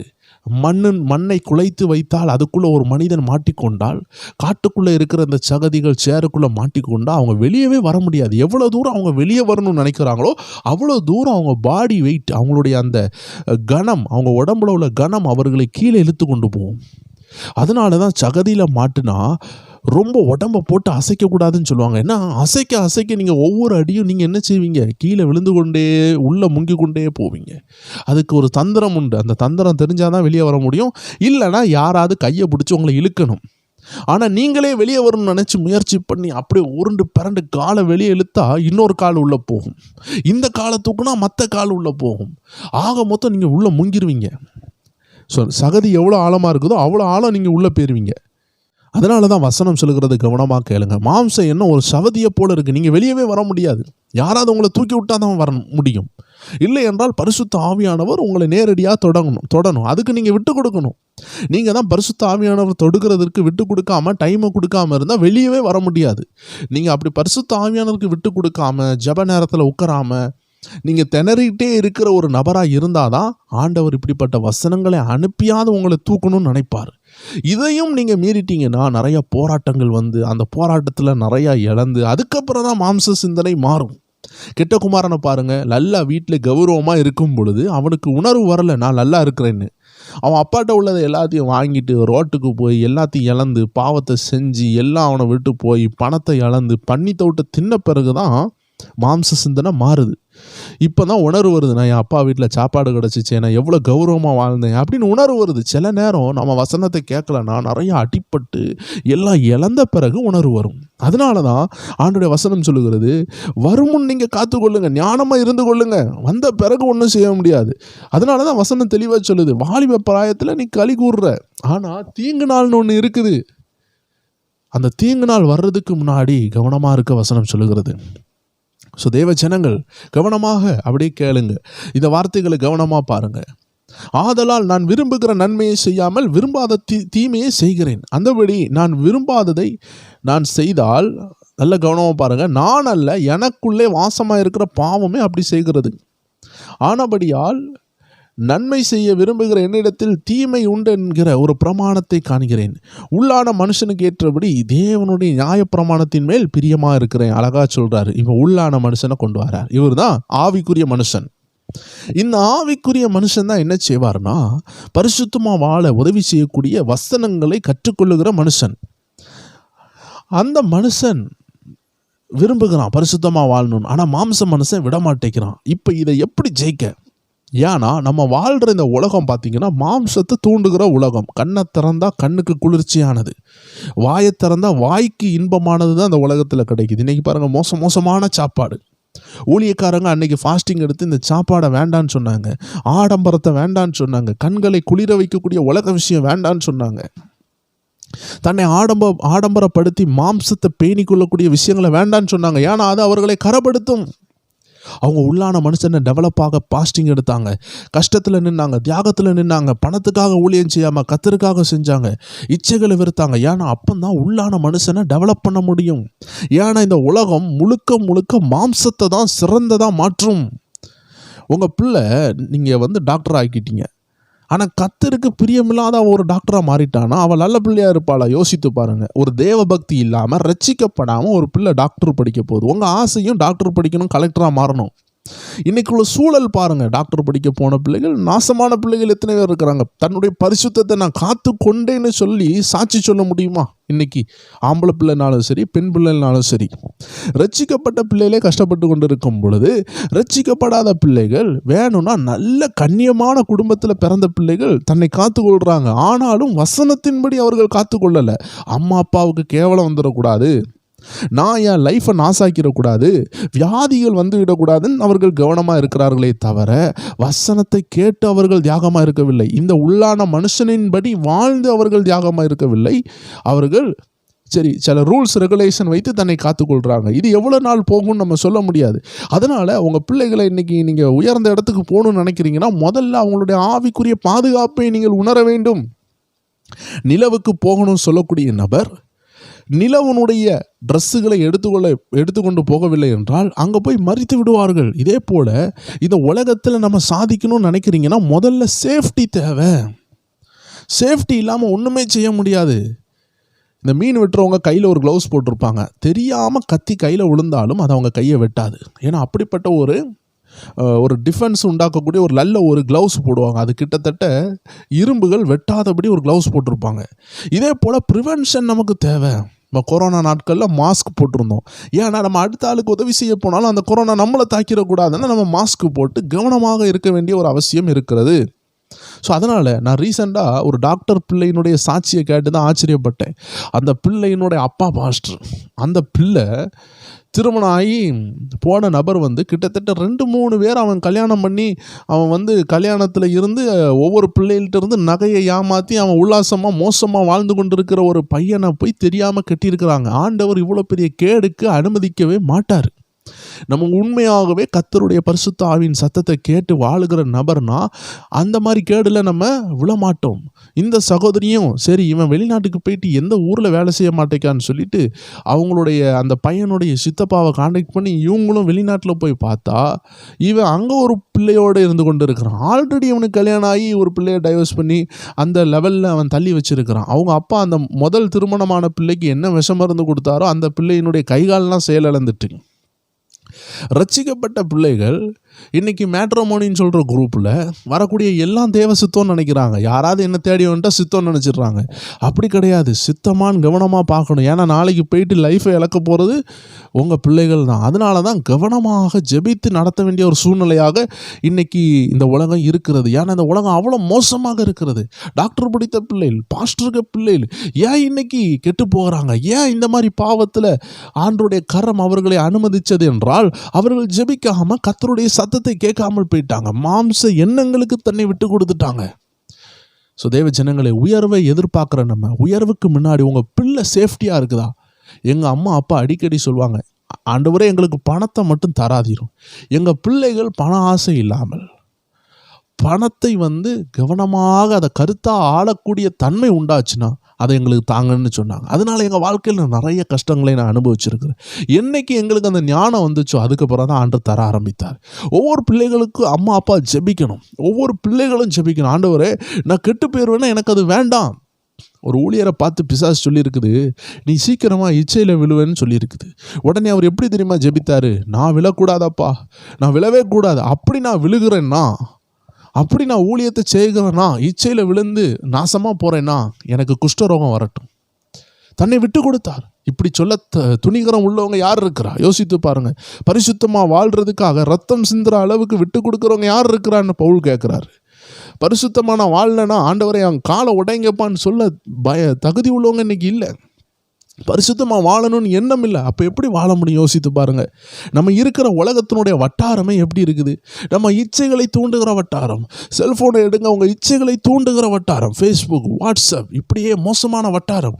அதனால தான் ஆண்டு சொல்கிறாரு, இந்த உலகத்தில் எங்கேயுமே ஆவியை வழி நடத்தக்கூடிய எந்த காரியமும் இல்லை. சபையையும் பாஸ்டரையும் ஜனங்கள், தேவ ஜனங்களையும் இரத்தத்தினால் கழுவப்பட்ட உண்மையான திருச்சபையை தவிர வேற யாரும் உங்களுக்கு இந்த உலகத்தில் இல்லை. ஆனால் இந்த உலகத்தில் இருக்கக்கூடிய நபரை நம்ம பார்க்க போகிறோம். அதனால தான் இந்த உலகத்தை குறித்து நான் உங்களுக்கு விவரித்தேன். இந்த உலகம் ரொம்ப மோசமாக இருக்குது. இங்கே திரும்பினா மோசம், அங்கே திரும்பினா மோசம். 12 வயசு பிள்ளை இன்னைக்கு பிரெக்னன்ட் ஆகுறாங்க. இன்றைக்கி ரொம்ப மோசமாக போகிறது. கெட்டின பிள்ளையை இன்னைக்கு கொள்கிறாங்க. கொள்ளைகள் நிஸ்சாரமாக நடக்கிறது. காரணம் என்ன? இந்த உலகத்தில் மாம்சத்தை தூண்டக்கூடிய காரியம் ஒவ்வொரு பகுதியிலையும் இருக்கிறது. ஆனால் ஆவியை தூண்டக்கூடிய காரியம் எங்கே இருக்கிறது? அதை தான் நான் பார்க்க போகிறோம். வசனம் சொல்லுகிறது, நான் செய்யணும்னு நினைக்கிறத நான் செய்ய முடியலை, நான் இதை செய்யணும், நல்லது செய்யணும்னு நினைக்கிறேன், என்னால் முடியலை. அப்போ இப்படிப்பட்ட நபர்களுக்கு உதவி செய்கிறது தான் என்ன? இவங்க தான் மாம்சத்தை எப்படி ஜெயிக்கணும், அதை நம்ம தெளிவாக பார்க்க போகிறோம். ரோமர் 8:1 சொல்லுகிறது, ஆனபடியினால் கிறிஸ்து இயேசுக்கு உட்பட்டவர்களாக இருந்து மாம்சத்தின்படி நடவாமல் ஆவியின்படி நடக்கிறவர்களுக்கு ஆக்கனை தீர்ப்பு இல்லை. நல்லா கவனமாக பாருங்க. மாம்சத்தின்படியும் நடக்க முடியும், ஆவியின்படியும் நடக்க முடியும். உங்கள் பிள்ளையில பிறந்ததுல இருந்து நல்ல பிள்ளைகளாக வளரணும். ஓரளவு காட்டுமிராண்டி மாதிரி வாழாமல் அவர்கள் கொஞ்சம் மேனர்ஸ் படித்தவங்களாக, புத்தி உள்ளவர்களாக இருக்கிறதுக்காக நீங்கள் ஸ்கூலுக்கு அனுப்புகிறீங்க. ஸ்கூலுக்கு நீங்கள் அனுப்பலைன்னா அவன் புத்தி உள்ளவனாக இருக்க மாட்டான். அவன் ஏறி சாடிக்கிட்டு இருப்பான், சட்டை போடாமல் ஊரில் சுற்றிக்கிட்டு இருப்பான். இன்றைக்கி நிறையா கிராமத்து பிள்ளைகளை பாருங்கள், பட்டிக்காடுக்குள்ளே போங்க, நிறைய அந்த மலை ஜனங்களை பாருங்கள், வஸ்திரம் இல்லாமல் இருப்பாங்க, பல்லு தேய்க்க மாட்டாங்க. இதுக்கு காரணம் என்ன? அவங்க படிக்கலை. 1ஆம் கிளாஸ்லேருந்து 10ஆம் கிளாஸ் படிக்க வரைக்கும் அவங்களுக்கு என்ன கிடைக்குது? ட்ரெஸ்ஸு போட சொல்லி கொடுக்குறாங்க. ஒழுங்காக ஸ்கூலுக்கு போனதுனால தான் நிக்கரும் டவுசரும் சட்டையெல்லாம் போட பழக்கிறாங்க. படிப்புன்னு ஒன்று இல்லைன்னா கிழிஞ்ச சட்டையை போட்டுட்டு ஊரை சுற்றிக்கிட்டு இருந்திருப்பாங்க. படிக்காத எத்தனையோ காட்டுவாசிகள் இருக்கிறாங்க. போய் பாருங்கள். உங்கள் பிள்ளைகளுக்கும் அந்த பிள்ளைகளுக்கும் நிறைய வித்தியாசம் இருக்குது. நிதர்சனமான உண்மை, மாற்றமே இல்லை. ஒரு 10 வருஷம் 15 வருஷமாவது படிக்கிறாங்க. ஒரு டாக்டர் படித்து வரும்பொழுது தான் ஒரு மெச்சூரிட்டி அவங்களுக்கு வருகிறது. ஆனால் ஒரு உலக ரீதியான இந்த மாம்சத்துக்கு ஒரு மெச்சூரிட்டி வர்றதுக்கு, ஒரு முதிர்ச்சி வர்றதுக்கு 10 வருஷம் 15 வருஷம் நீங்கள் என்ன செய்கிறீங்க? சமயம் செலவழிக்கிறீங்க. ஆனால் ஆவிக்குரிய மெச்சூரிட்டி வருகிறதற்கு எவ்வளோ சமயம் நீங்கள் செலவழித்தீர்கள்? யோசித்து பாருங்கள். சமயம் செலவழித்தே ஆக வேண்டும். அதனால தான் ரோமர் 8:1 சொல்லுது, மாம்சத்தின் வழி இருக்குது, ஆவியின் வழி இருக்குது. இந்த மாம்சத்தின் வழியில், மாம்ச எண்ணங்களில் மாம்சத்தை போஷிக்கிறதுக்கு, இந்த மாம்சத்தில் வாழ்கிறதுக்குள்ள வழிகள் தான் நிறையாவே இந்த உலகத்தில் இருக்குது. பிறந்ததில் இருந்து படித்து உயர்ந்து பட்டதாரியாக மாறி எல்லாமே இந்த மாம்சத்துக்காக தான் செய்து கொண்டு இருக்கிறோம். ஆனால் ஆண்டவர் சொல்கிறாரு, இதையெல்லாம் நீங்கள் செய்யுங்க, ஆனால் கரெக்டாக செய்யணும்னா ஆவியில் நடந்து செய்யுங்க. ஆவியில் நடக்கிறது தான் எப்படி நம்ம பார்க்க போகிறோம். இந்த ஆவியில் நடக்கிற பொழுது தான் இந்த மாம்ச சிந்தனைகளை நீங்கள் ஜெயிக்க முடியும். நம்ம பார்த்தது எல்லாமே இந்த மாம்சத்தை பலப்படுத்துறதுக்கு எல்லாமே இந்த உலகத்தில் இருக்குது. ஆனால் ஆவியை பலப்படுத்த என்ன இருக்குதுன்னு நீங்கள் பார்த்தீங்கன்னா, ரோமர் 8:14 சொல்லுகிறது, மேலும் எவர்கள் தேவனுடைய ஆவியினாலே நடத்தப்படுகிறார்களோ அவர்கள் தேவனுடைய புத்திரராக இருக்கிறாங்க. எவ்வளோ ஒரு சமாதானமான வசனம். நீங்கள் தேவனுடைய ஆவியினால் நடத்தப்படணும். நான் ஆரம்பத்தில் சொன்னேன், என்னுடைய அப்பா ஊழியராக இருந்தாலும் நான் ஆண்டவர் ஆராதிக்கிறதுலையும் ஆவியில் எழும்புறதுலையும் ரொம்ப லேட் ஆகிட்டே இருந்தேன். சாத்தான் நல்லாவே கட்டி வச்சுருந்தான். சாத்தான் கட்டி வச்சதுனால என்னால் என்ன செய்ய முடியாது? ஒரு பாட்டு பாட முடியாது, ஒரு கை தட்ட முடியாது, ஒரு சாட்சி சொல்ல முடியாது, வெக்கமாக இருக்கும். பைபிள் வாசிக்கிறது கிடையாது. ஒரே ஒரு வசனத்தை வாசிப்பேன், என்னைக்காவது வாசிப்பேன். ஒழுங்கான ஒரு கர்த்தரோடு உள்ள ஐக்கியம் கிடையாது. ரட்சிப்பின் சந்தோஷத்தை மெயின்டைன் பண்ண தெரியல.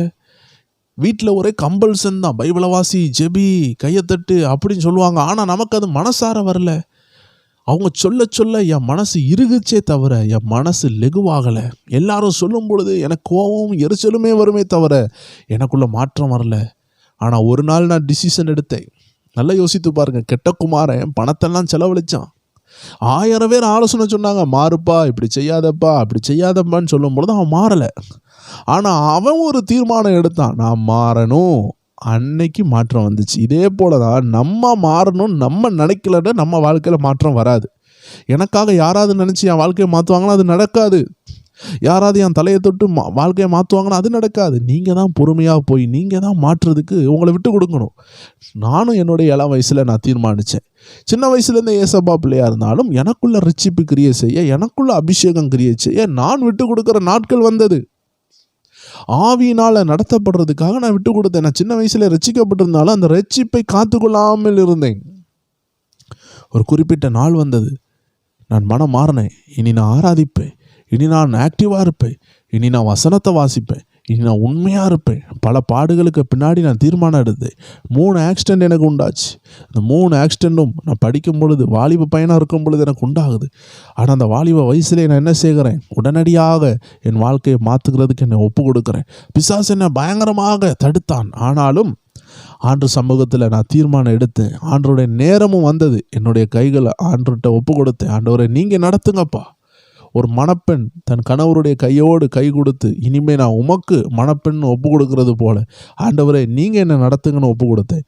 எதெல்லாம் சாத்தான் செய்யக்கூடாதபடி என்னை தடை செய்தானோ அதெல்லாம் செய்ய ஆரம்பித்தேன். தேவ சித்தம் என்னன்னா, எதெல்லாம் சாத்தான் செய்யக்கூடாதுன்னு நினைக்கிறானோ அதெல்லாம் தேவ சித்தம். உங்களுக்கே தெரியும், பிசாசு என்ன இதை செய்ய விடாமல் தடை பண்ணுறான், அப்போ அதுதான் தேவ சித்தம். அன்பாக இருக்க விடாமல் தடை பண்ணுறான், அப்போ அதுதான் தேவ சித்தம். தாழ்மையாக இருக்க விடாமல் தடை பண்ணுறான், அப்போ அதுதான் தேவ சித்தம்.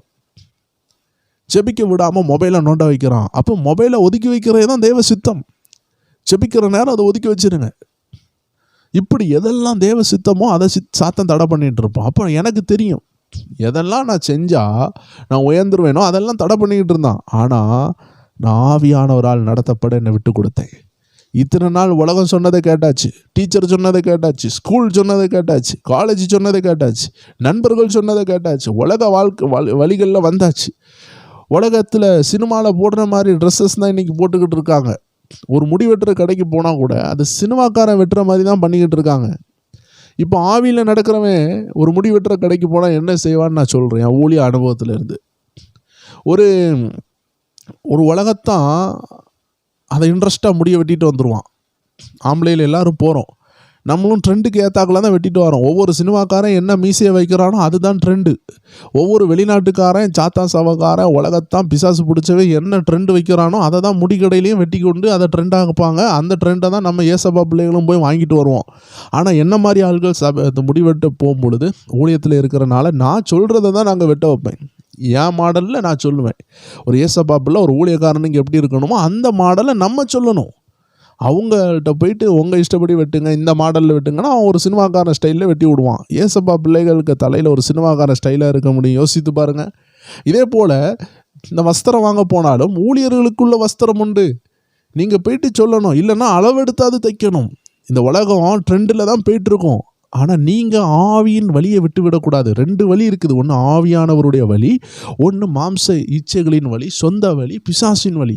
நீங்கள் சூஸ் பண்ண வேண்டியது இருக்குது. நான் சூஸ் பண்ண ஆரம்பித்தேன். ஆவியானவர் சொல்கிற பாதையில் நடக்க ஆரம்பித்தேன். நடக்க நடக்க இச்சைகளை ஜெயிக்க ஆண்டவர் உதவி செஞ்சார்.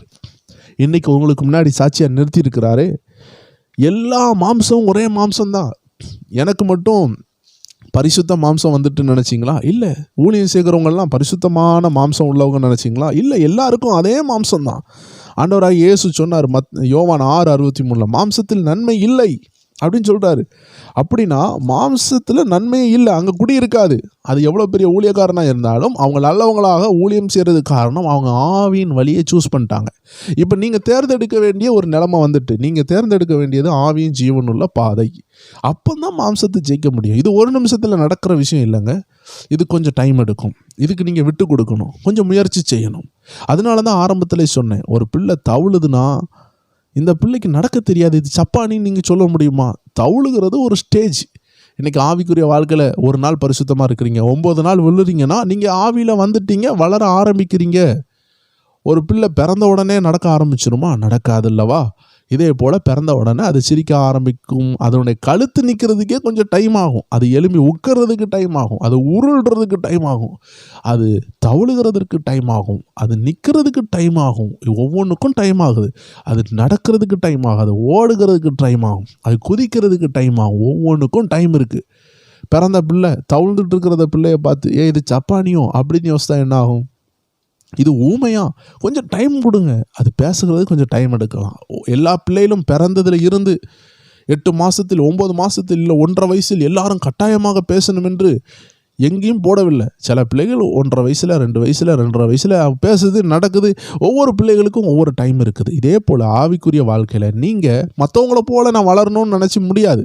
அவங்க 7 நாள் பரிசுத்தமாக இருக்கிறாங்கன்னா அவங்களும் ஒரு காலத்தில் விழுந்து எழும்பியிருப்பாங்க. இன்றைக்கி நீங்கள் விழுந்து எழும்புறீங்கன்னா புரிஞ்சுக்கொள்ளுங்க, நீங்கள் வாழ ஆரம்பிச்சிட்டிங்க. இப்போ தவழ்ந்துக்கிட்டு இருக்கிறீங்க, இல்லை உருண்டுக்கிட்டு இருக்கிறீங்க, சிலப்போ நடக்க ஆரம்பிச்சிருப்பீங்க, இல்லை நிற்க ஆரம்பிச்சிருப்பீங்க.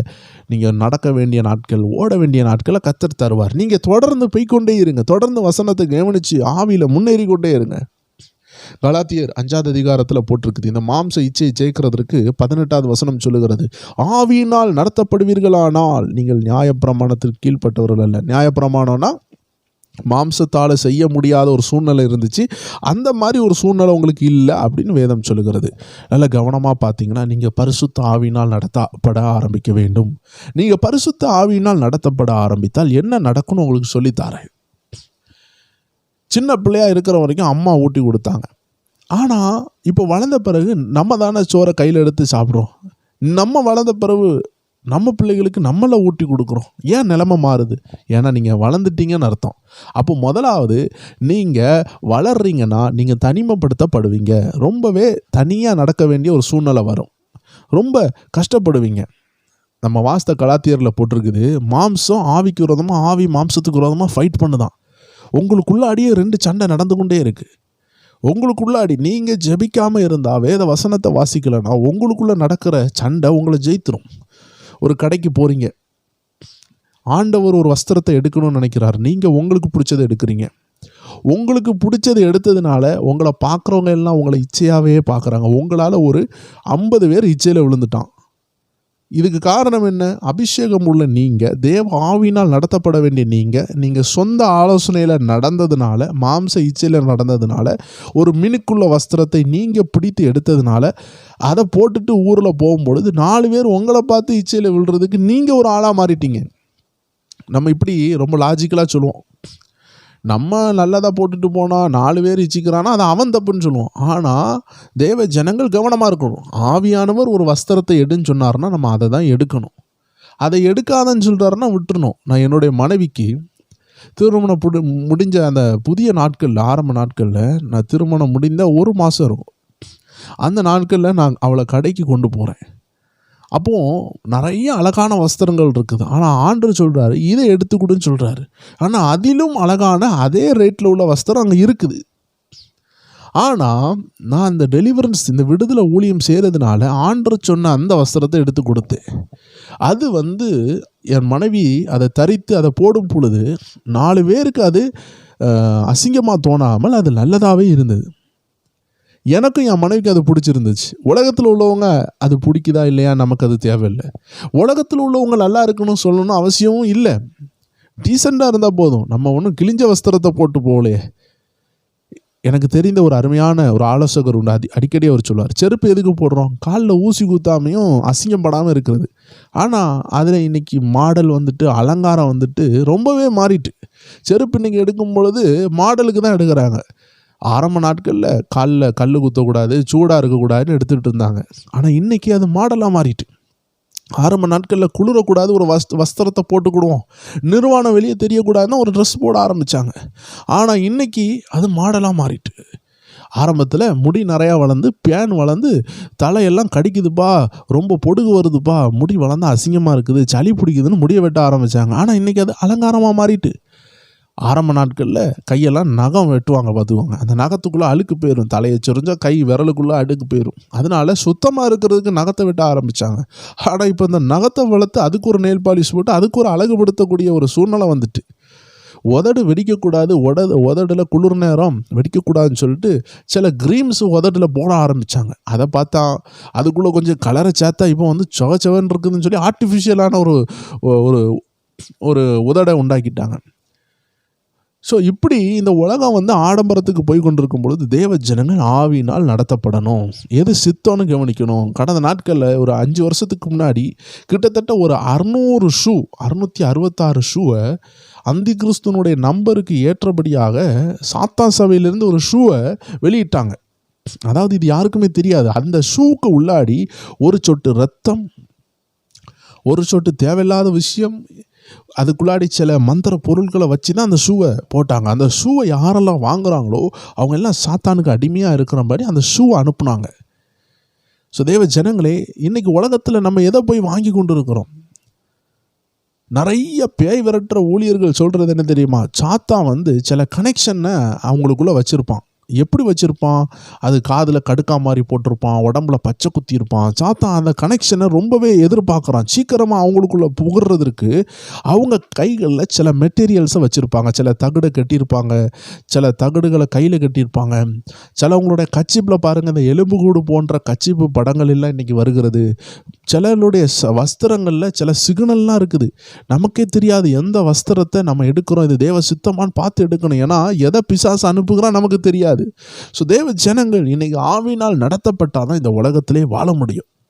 நீங்கள் மாம்சத்தை ஜெயிக்கணும்னா நீங்கள் மாம்சத்தோடு போராடக்கூடாது. ஒரு ஆள் சவதியில் சேற்றில் விழுந்துட்டாங்கன்னா அந்த சேற்றில் இருந்து நான் வெளியே வரணும், அவன் எவ்வளோ தூரம் முயற்சிக்கிறானோ அவ்வளோ தூரம் அவன் சேற்றுக்குள்ளே முங்கிடுவான்.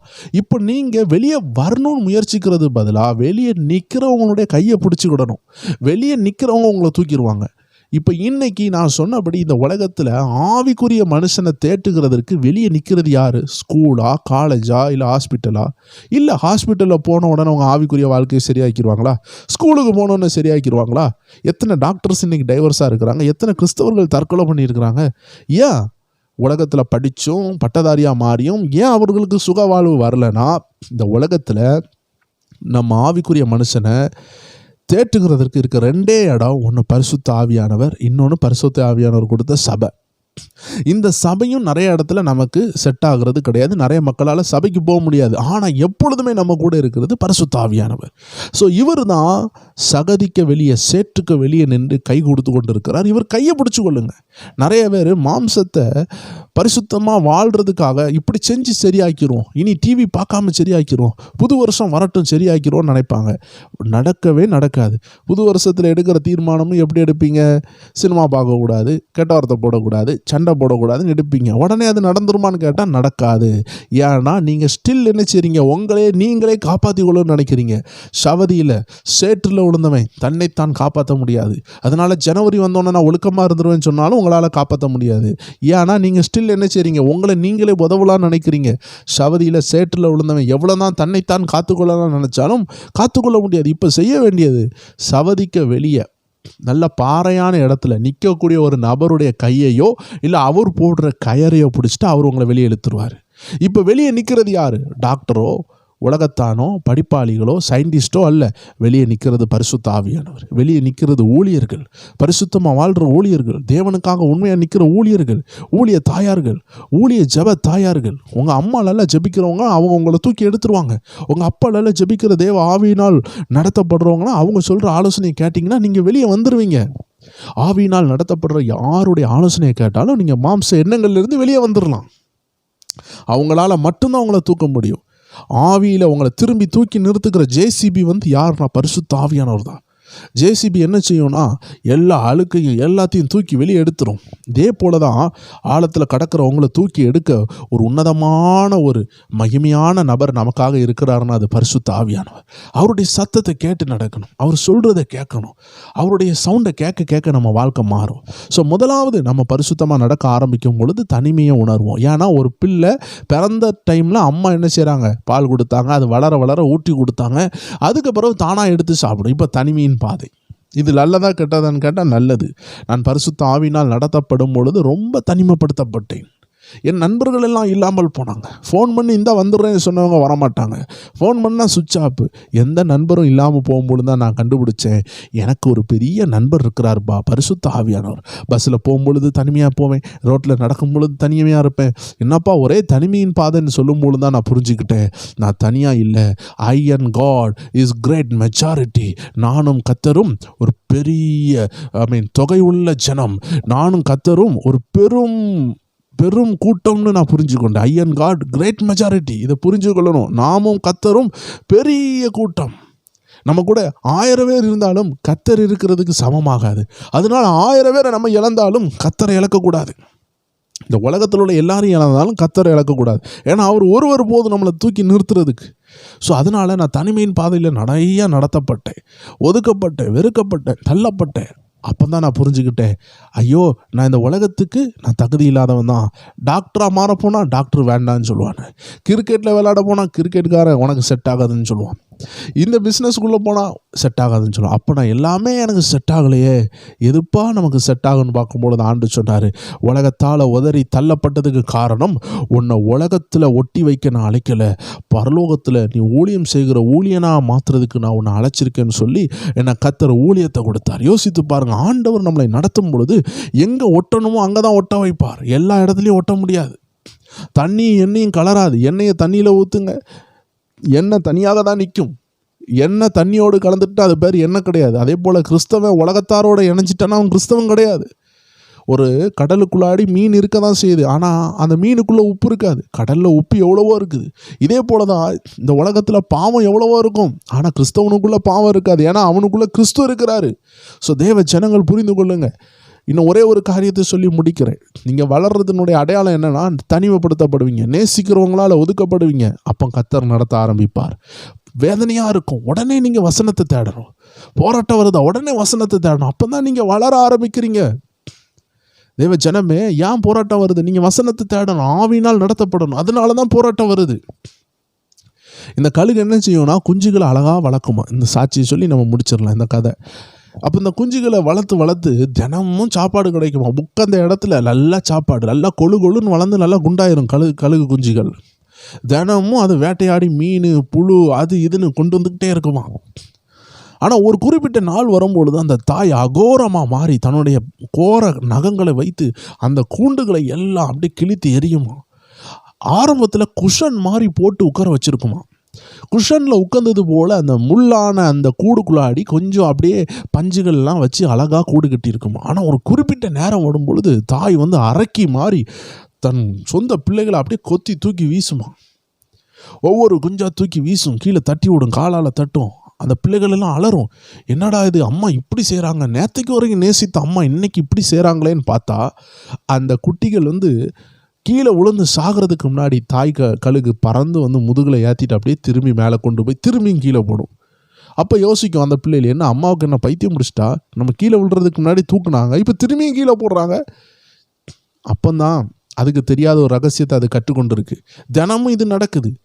ஆனால் ஒரு குறிப்பிட்ட நாள் ஆகும்பொழுது அம்மா திரும்பியும் தள்ளி விடுறாங்க.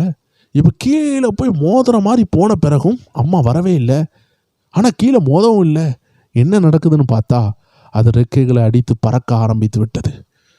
அப்போ தான் புரிஞ்சு கொண்டுச்சு, என் அம்மா என்னை மேலே இருந்து கீழே தன்னது காரணம் நான் சாப்பிட்டு கொளுத்து பறக்க தெரியாதவனாக மாறிடுவேன். கழுகுனுடைய அடையாளமே உயர பறக்கக்கூடிய ஒரு விலங்கு, அது ஒரு அருமையான பறவை. அப்போ காகங்களை காட்டிலும் உயரமான இடத்துல பறக்கக்கூடிய கழுகு. வேதம் சொல்லுகிறது, கழுகுனுடைய பாதையை அறிவாயா, வானத்தில் உள்ள கழுகின் பாதை அவ்வளோ சிறந்தது, அதுக்கு மட்டும்தான் தெரியும்.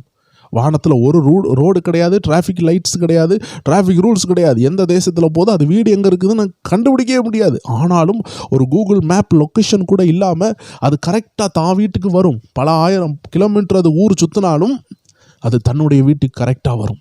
அப்போ அதனுடைய ரூட்டை அதுக்கு சொல்லி கொடுத்தது யார்? அவ்வளோ உன்னதமான கழுகு. அப்படியே அம்மா கொடுக்குற சாப்பாடை சாப்பிட்டு கழுகு குஞ்சுகள் எல்லாம் பறக்க தெரியாமல் இருந்துடக்கூடாதுன்னு சொல்லி உபத்திரவத்தை தாய் அந்த கழுகு அனுபவித்தது, அனுமதி கொடுத்தது. பிள்ளைகளை கீழே தள்ளி போட்டுச்சு. ஆனால் அது கொல்றதுக்காக இல்லை. உனக்கும் சிறகு இருக்குது, உனக்கும் என்ன போல பறக்க முடியும், உனக்கும் என்ன போல வேட்டையாட முடியும்னு தாய் சொல்லி கொடுத்தது. இதை தான் ரோமர் சொல்லுகிறது, ஆவியினால் நடத்தப்படுவோம் என்றால் நம்ம அவருடைய புத்திரர்களாக இருப்போம். தேவச்சனமே, நாம் அவருடைய புத்திரனாக மாறணுமா? ஏசப்பாவை போல நம்ம வாழணுமா? ஏசப்பா வெற்றி உள்ளவராக இருந்தாரே, பிசாசை ஜெயித்தாரே, அதே போல் நம்ம வாழணுமா? வேதம் சொல்லுகிற அந்த வார்த்தையின்படி ரோமர் 8வது அதிகாரத்தில் ஆண்டோடைய வார்த்தை நாம் வாசித்தோம் அல்லவா? 14வது வசனம், மேலும் எவர்கள் தேவனுடைய ஆவியினாலே நடத்தப்படுகிறார்களோ அவர்கள் தேவனுடைய புத்திரராக இருக்கிறார்கள். கழுகுனுடைய குஞ்சின் சொல்கிறதுக்கு ஒரு தகுதி வேணும்னா அது பறக்கணும். அது உட்காந்து சாப்பிட்டுக்கிட்டே இருந்தால் அது கொளுத்து போய் பறக்க தெரியாமல் அது கூண்டுக்குள்ளே செத்துவிடும். பறந்து திரிய வேண்டிய உலகம் உண்டு, பார்க்க வேண்டிய இடங்கள் உண்டு, வேட்டையாட வேண்டிய விலங்குகள் உண்டு.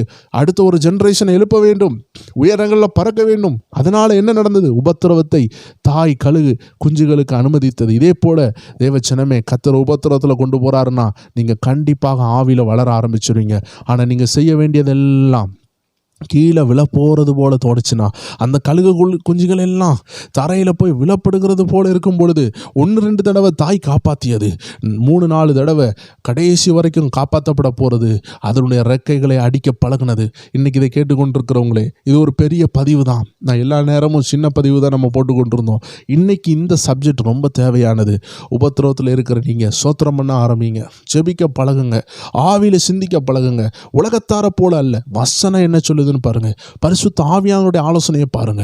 இன்னும் உங்களுக்கு புரிகிற மாதிரி இன்னும் தெளிவாக பரிசுத்த ஆவியானவர் எப்படி நடத்துவார் என்பதை ஒரு நல்ல ஒரு பதிவாக நம்ம அடுத்த பதிவாக போடுவோம். நீங்கள் கொஞ்சம் டைம் செலவழித்து ஜெபித்து என்ன செய்யுங்க, அடுத்த பதிவு பாருங்கள். அதில் வேதத்திலிருந்து ஒரு குறிப்பிட்ட நபரை எடுத்து எப்படி ஆவினால் நடத்தப்பட்டாங்க, எப்படி அவர்கள் இன்னும் ஆண்டோடைய ஊழியத்தை எப்படி செய்தாங்கன்னு நம்ம தெளிவாக பார்க்க போகிறோம். ஸோ இந்த சப்ஜெக்ட் உங்களுக்கு பிரோஜனமாக இருந்திருக்குன்னு நினைக்கிறேன். கண்டிப்பாக இதில் நிறையா கடுமையான விஷயங்கள் இருந்தாலும் இதை ஃபாலோ பண்ண ஒப்பு கொடுங்க. உங்கள் லைஃப் இன்பமாக இருக்கும். இதில் தேவையானதையும் பிரோஜனமானதையும் எடுத்துக்கொள்ளுங்கள், கெட்டதை விட்டுக்கொள்ளுங்கள். கர்த்தர் உங்களை ஆசீர்வதிப்பார். மேலும் ஸ்பிரிச்சுவல் WF என்ற சேனல் அநேக ஆவிக்குரிய ரகசியங்களை கர்த்தர் என்னெல்லாம் விரும்புகிறாரோ அதை கண்டிப்பாக உங்ககிட்ட கொண்டு வருவதில் சந்தேகமே இல்லை. எல்லா செவ்வாய்க்கிழமையும் வியாழக்கிழமையும் 9 மணி அளவில் இணைந்திருங்க. கீழே உள்ள நம்ம சேனல் வாட்ஸ்அப் சேனலில் இணைச்சிக்கொள்ளுங்க. ஸ்பிரிச்சுவல் WF என்ற வாட்ஸ்அப் சேனலில் இணைச்சிக்கொள்ளுங்க. அதில் உங்களுக்கு லிங்க் போடும் பொழுது நோட்டிஃபிகேஷன் வரும். யூடியூப்பில் நோட்டிஃபிகேஷன் வராதவங்க அதை பார்த்து நீங்கள் நம்மளுடைய வீடியோஸை பார்க்கலாம். மீண்டும் வேறு நிகழ்ச்சியில் சந்திப்போம். God bless you. ஆமேன்.